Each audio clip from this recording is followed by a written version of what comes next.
My first guest tonight was a cast member on Saturday Night Live. Currently, you can see him in the new ABC sitcom, The Norm Show. Please welcome Mr. Norm Macdonald.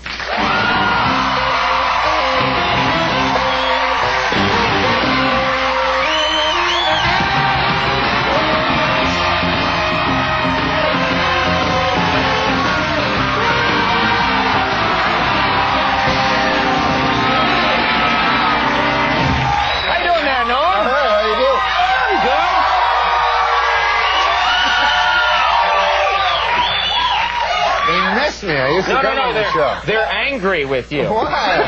I don't know. It just sounded like they were yelling at you. They're angry? Yeah, no. Good to have you here. I'm happy to be here, man. It's fun. Yeah. You've gone through a lot of changes. You're doing the sitcom thing now. You've done the movie thing. Do you miss, I mean, I know you're not doing, of course, the news thing anymore, but you like that news, don't you? You like to read that. You like to read that paper and think of them jokes. Yeah, the newspaper. That's the one I meant. All kinds of newspapers. I read the Newark Star Ledger. Yeah. And the that's about the only one I read. But no, I like reading the news. But now I find it boring because it's like they're not. You know, the president's dirty sex isn't in the news anymore. You know. Right. And I love that, man. That was the greatest. And now... That's why you read the news, to find some of the dirty sex. Right. And now it's like, you know, now because all the Americans, you know, they said, oh, we don't want to hear about that anymore. We want to get back to the issues. You know, we want to start talking about them issues, you know? Uh-huh.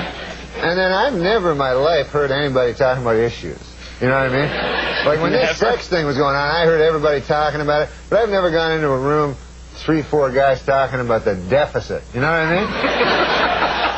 Never happened once? I've had a conversation about, every time, this is my conversation about the deficit, I'll say to my buddy, I'll say, hey, you know the deficit, what the hell is that anyway? Right?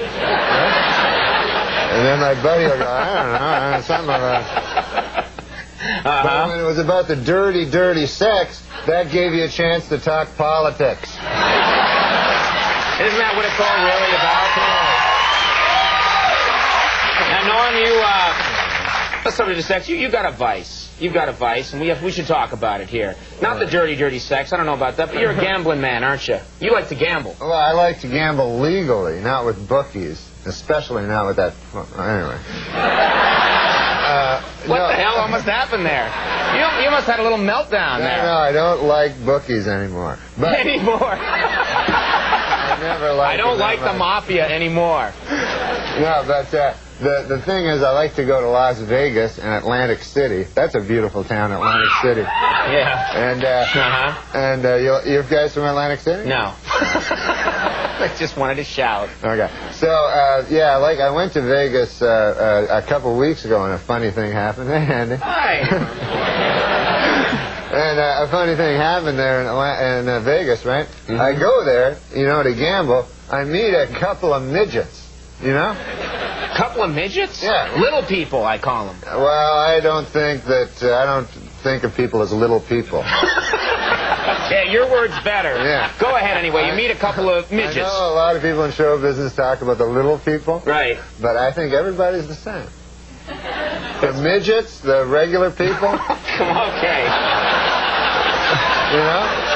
We're all human beings. We're all human beings. That's good. You're not. That's good. You have a good attitude. Some of us are, you know, short and have weird big heads. So, anyway, these guys. That neck went out there for a second, but it's better now. These 2 midgets, man, they were the funniest dudes. And one of them was telling me that him and his buddy decided to get a couple of prostitutes, you know, because midgets, they can't have sex very much with the women, you know. And, so they say, we'll get a couple of prostitutes. I didn't know that, but okay. Yeah. So they say, let's get a couple of prostitutes, right? So the other midget goes, hey, man, that's great. So, what are they, Cheech and Chong? Like your 2 midgets like, hey, dude. Yeah, man, that sounds heavy. Well, you know. All right. So the midgets, the one midget, they get their 2 prostitutes, you know, and they take them up to their room, you know, in the hotel. And so the one midget, he gets in the room with the girl. And they're in separate rooms here? Yeah, separate rooms, but they're adjoining. Right, right. So the one midget, he gets the prostitute, and he wants to have sex with her, but he'd been drinking a lot, so he had trouble, like, performing, you know? Yes, I know. Right. Nobody knows better than you about that.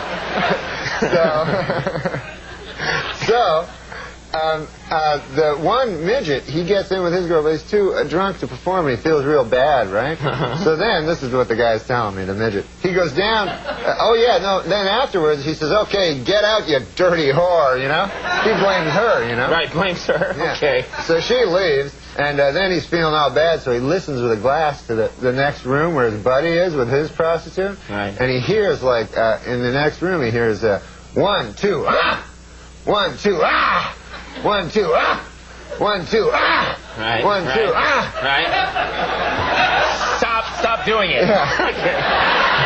So he goes, oh, that dirty, dirty midget's having some fun sex over there, you know? So... He calls him a midget, too? Yeah. But he's a midget. All right, whatever. So he feels bad, you know? Right. And the next day, man, he meets his buddy midget at the coffee shop. And he goes, and the guy goes, hey, man, how'd it go last night? And the one guy goes, oh, man, it was horrible, you know? I was too drunk. I couldn't perform with my prostitute. He goes, but it sounds like you had a good time. And then the other guy, midget, goes, what, are you kidding? I couldn't even get up into the bed.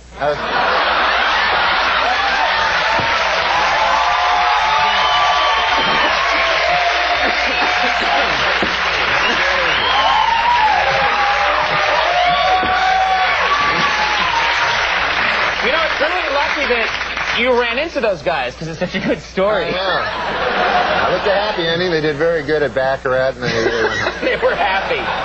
Well, you're in Los Angeles now, okay, and you're doing this show. Do you like the L.A.? You like it there? I don't like it that much. No. Why? Why don't you like it there? It's beautiful, and I think you'd. No. Well, it's hot, you know. It's really hot, and is that what you're getting to? I don't know. I thought you had a story about being in L.A. You want to talk about midgets some more? Just whisper the story in my ear.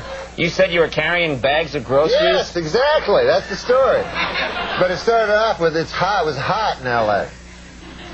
And this is a bad, lame story. But... Okay, so let me get this right. You can't remember it. We just revealed that we talked about it in the hallway beforehand, and now you're telling people it sucks. You want to go for it? Yeah, I'll do it. No.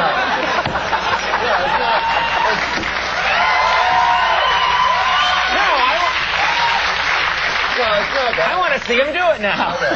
So this is set up a lot. You're going to make me cry. Yeah. I believe this is all spontaneous. Sorry, Junior. You don't like L.A. because it's hot. I was talking to Andy before the show, and apparently I made a mistake one time in the show where I intimated that maybe Andy was into gay porno. You remember that? I didn't, but now I do, yeah. Which he's not into, and I never meant to intimate that he was gay in any way. Right. Just that he had an obsession with watching gay porno. There is a difference. Of course. Everybody loves gay porno. Right, exactly. Right. Yeah. What's not to like? So anyway. Baseball. So I said, I'm sorry. He said, I said, I'm sorry about that. Right. And I said I would never mention again his alleged obsession with gay porno. Right. And I won't. But anyway.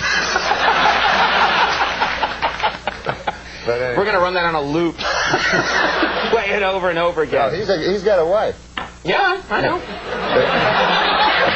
What are you talking about? I know that. Have you ever met her? Yes. Okay, good. What are you talking about? She does exist. She does exist. She exists. Yeah. That's what I'm trying to tell the people. I don't want them to think that Andy's into gay. And there's nothing wrong with being gay. Unless you're not gay, and then there's something horribly wrong with it. That's when it goes awry? Yeah, that's when it's the worst thing you could be is gay when you're not gay. Right. Yeah. It's all a misunderstanding. Yeah. I mean, even a lot of gay guys don't want people to know they're gay, let alone straight guys, right? You lost me there. Yeah, some do, yeah. Some guys who are, wait. They call them secret gay guys. Exactly, yeah. Yeah. They pretend like they're not gay guys. Who calls some secret gay guys. I'm sure. Look out, there's a secret gay guy coming down the street. What, do they walk around like that? Where do you get this stuff? No, because You're the worst. No, because it's not visible. You can't visible, tell. right. It's not like if you're a midget, you can't pretend you're not a midget. Okay. Now, you know what was beautiful? The way you brought it all around again. Yeah, I'll tell you something, though. We gotta go, when I was a kid, and I'd be hitchhiking, and I always hitchhike home when I was a young kid. Yeah. And these guys, the only guys that would pick you up to hitchhike were these old secret gay guys. And they'd drive in their station wagons, right? So that you knew they had a family. And then they'd get in the car, they'd go, come on in there, buddy. And so you'd be doodly-doo. You just want to get home. Oh, you weren't going doodly-doo. You just want to get home, and then they throw like subtle hints, you know, like they go, I got some beer in the trunk. Then you go, no. So Bob Dole picked you up.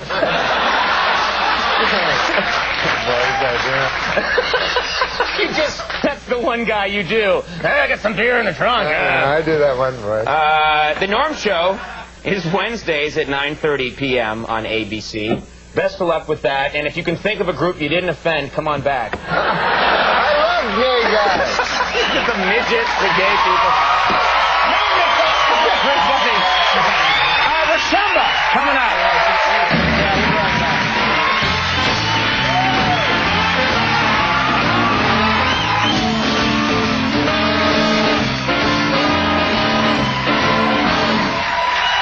All right, everybody, we're back. Folks, guess what? Coming up on Monday night, big show, Tom Hanks.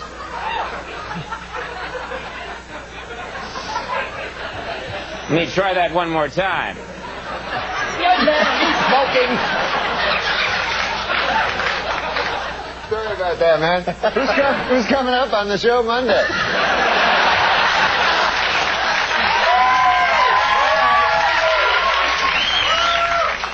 Tom Hanks going to be here, and Roger Daltrey, so check out that show.